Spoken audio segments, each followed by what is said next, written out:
Hi, I'm Casey, and I don't know what I'm doing. I don't know. I'm not very good at intros.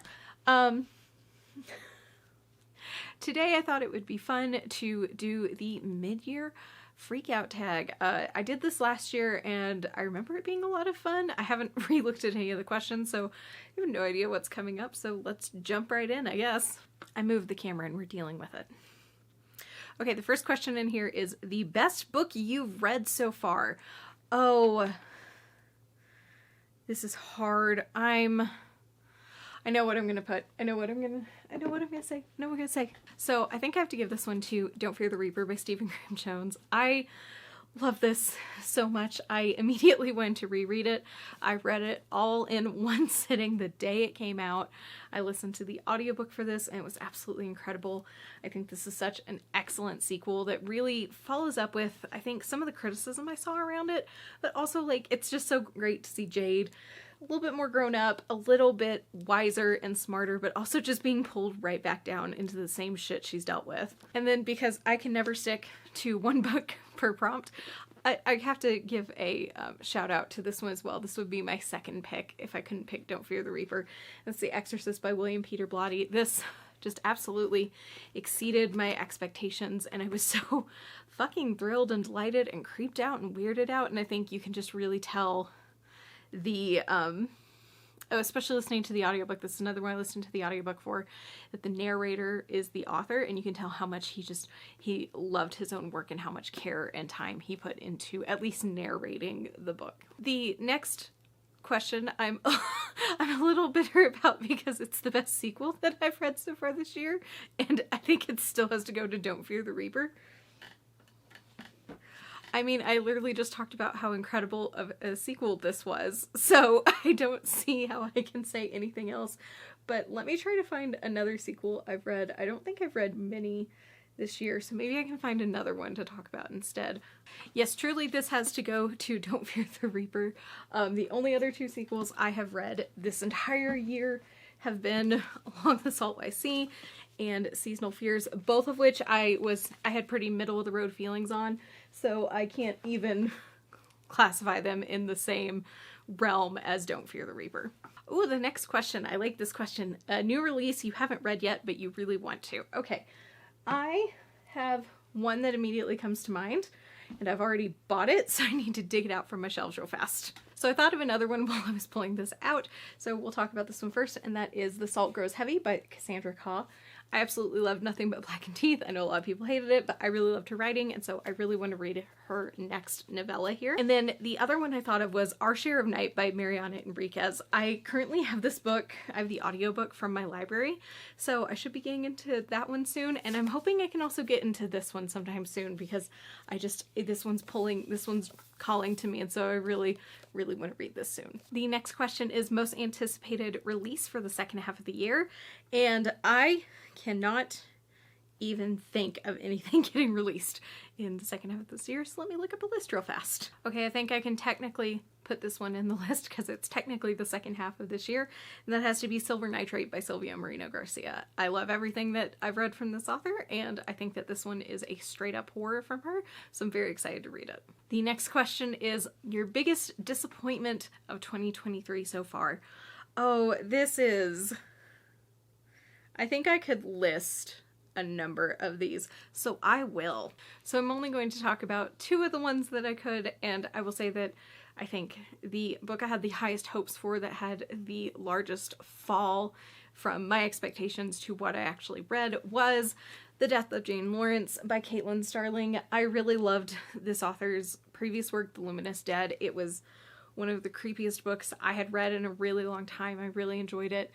And I had heard very, very mixed things on this, more on the negative side than the positive side, and unfortunately I just have to agree with it. I feel like this was just such a letdown in so many ways. It really didn't do much of anything, and I just wanted it to go better, quite frankly. The other one I'll mention here is Hidden Pictures by Jason Rekulak.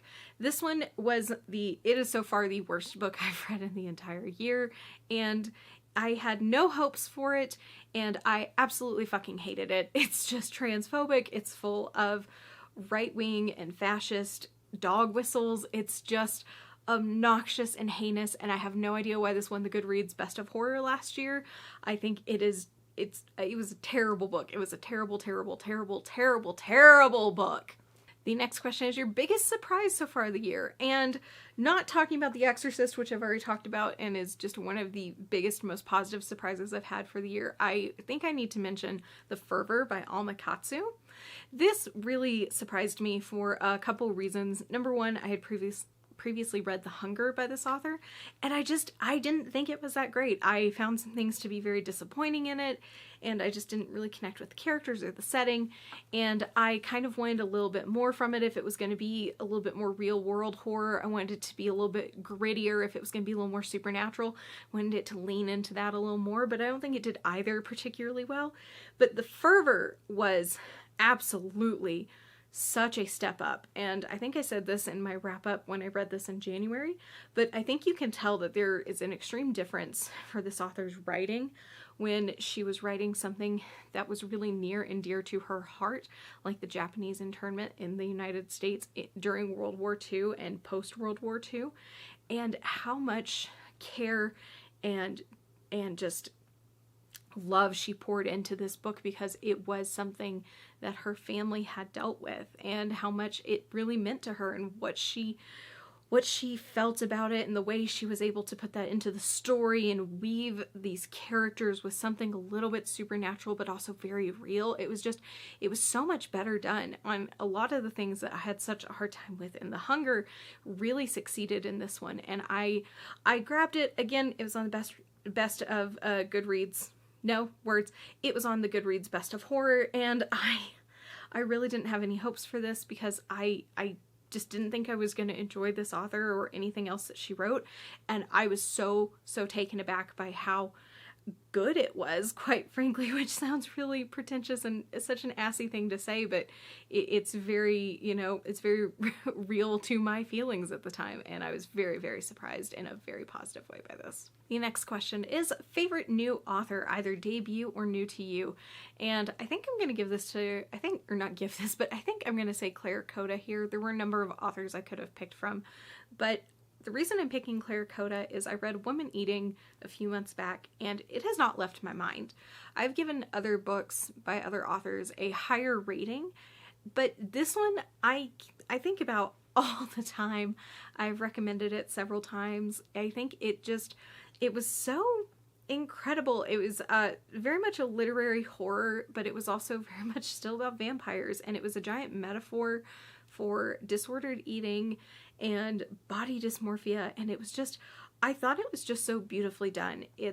I enjoy a slice of life that involves a character who is not necessarily active in their own story. It was sometimes just kind of pulled along the wave of the story, and this encaptured that so very well, while also at the end having a moment where our main character really took control of not only her own life, but her own perception of herself. And I really just enjoyed this so much, and I want to read more from this author. I'm so excited to see what else she comes out with. The next question is newest fictional crush, and I have no answer for this. I don't typically have fictional crushes. I guess I could say Eddie Dean is still my biggest fictional crush, but that feels a little silly to even begin to try to say, so I don't think this is applicable to me. Ooh, the next question is your newest favorite character. Oh my goodness, can I say Jade Daniels? I think whenever I did this last year, I can't remember, I hadn't yet read My Heart is a Chainsaw, so I'm gonna tentatively say Jade Daniels in the Lake Witch trilogy, because I absolutely love her so much. She is so incredible. She is currently one of my favorite characters to read about. I love everything about her. Let me see if I can find another one. You know what? I haven't even finished reading this one yet, but I'm just gonna go ahead and go on a limb here and say that Carrie James from White Horse is also one of my new favorite characters. She's so fascinating, and I think that the author is doing such a great job right now of just writing a character who is struggling and trying to incorporate new information into her life, and the difficulty that comes with. And so I'm gonna go ahead and tentatively say that one.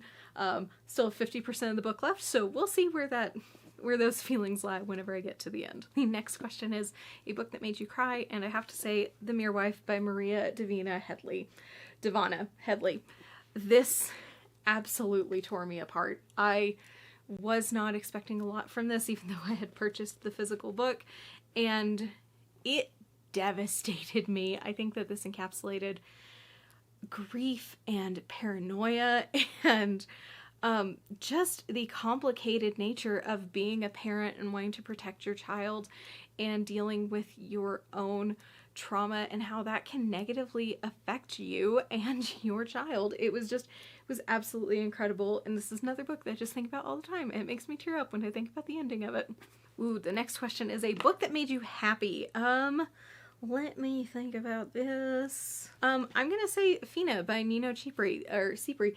This just was so short and so fun, and it was also just, the characters in here were absolutely incredible for it being so short, and I felt like everything was really well fleshed out, while also just kind of teasing of a bigger story. It just made me extremely happy to sit down and read this. The next question is the most beautiful book you've bought this year or received, and oh my goodness, I need to think about this. I am going to say Black Leopard, Red Wolf by Marlon James. I talked about this in a book haul and just talked about how much I love this cover, how much I love this cover illustrator in particular. I've seen some of their work on other books, and I just think it's incredible every time. And I love this. I think this is gorgeous. I think it's beautiful. And this makes me so happy every time I see it. Next question is, what books do you need to read by the end of the year? Oh, I don't think I have anything too terribly pressing. I think the books that I'm really telling myself that I really want to read by the end of this year, that's not my Christmas pile, are just continuing to read in some series. So like the second book in the Poppy War series, continuing with The Expanse. I don't want to go and grab that one.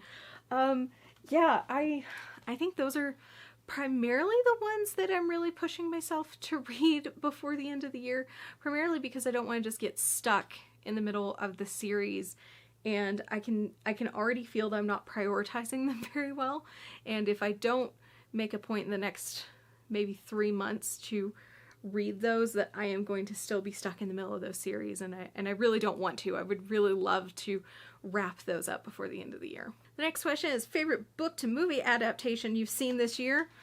I don't watch movies. I don't watch a lot of movies. Oh my goodness. Have I even watched one this year?